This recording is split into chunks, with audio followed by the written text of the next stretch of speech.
De la même façon qu'un téléphone est capable d'apprendre à nous reconnaître en utilisant notre visage ou alors notre empreinte digitale, on est capable d'utiliser l'intelligence artificielle pour apprendre à reconnaître des cyberattaques avec toutes les données qu'on est capable de collecter. Le sujet de ma thèse, c'est comment utiliser l'intelligence artificielle pour pouvoir détecter des cyberattaques et si possible dans un contexte maritime, comme par exemple à bord de navires. Une cyberattaque, c'est une attaque informatique dont le but est de corrompre une machine ou alors soutirer des informations, soit par un contact physique en branchant une clé USB sur la cible ou alors en se connectant à travers un réseau. Ça peut par exemple servir à revendre les données ou alors demander une rançon. L'intérêt principal d'une intelligence artificielle, c'est d'être capable d'apprendre en utilisant toutes les données qu'on a collectées. Traditionnellement, on utilise plutôt des antivirus ou des pare-feux pour lesquels on définit nous-mêmes nos propres règles, mais c'est incapable d'apprendre et de détecter des nouvelles cyberattaques. L'intérêt d'une intelligence artificielle, c'est d'utiliser ces données pour détecter toutes les cyberattaques qu'on connaît et qu'on connaît pas. Quand on utilise un pare-feu ou un antivirus, on est capable de savoir quels sont les marqueurs qu'on va utiliser pour détecter une cyberattaque. Quand on utilise une IA, on va être capable d'utiliser nos données pour détecter tout et n'importe quoi, y compris des attaques pour lesquelles on n'a pas de marqueur.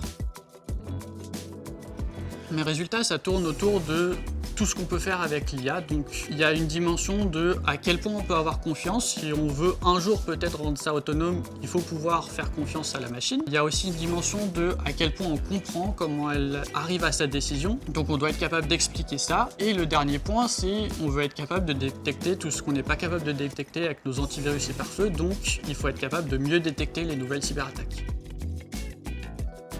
Un des points possibles d'amélioration, ça serait de discuter par exemple avec des industriels pour pouvoir soit leur proposer nos méthodes qu'ils testent eux-mêmes, soit avoir accès à leurs données pour pouvoir tester sur des cas un petit peu plus concrets.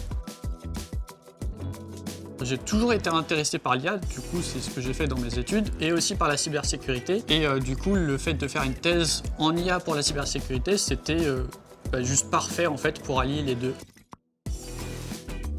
Tout ce que je vais produire durant ma thèse, y compris le code informatique, ça sera récupéré à la fin. Eux, ils sont beaucoup là aussi pour m'apporter en fait le cas d'utilisation pour savoir si ce que je fais, ça peut avoir un impact réel ou si c'est pas juste de la recherche pour faire de la recherche. Le problème, c'est que l'IA, c'est utilisé principalement pour les images ou le langage. Et quand on l'applique à d'autres domaines, l'état de la recherche, il est un peu moins avancé. Au niveau de la méthodologie, c'est pas encore au point. C'était un sujet très large, donc j'ai bien aimé que ce soit très exploratoire. J'ai pu voir plein de choses. J'ai pu voir comment on évalue correctement une intelligence artificielle pour que ça ait du sens pour la cybersécurité. Quels sont les besoins, comment la rendre plus de confiance, comment on explique pour être capable de comprendre ce qu'elle fait. Et du coup, quelles sont les méthodes appliquées en IA en général et qui peuvent se transmettre à la cybersécurité.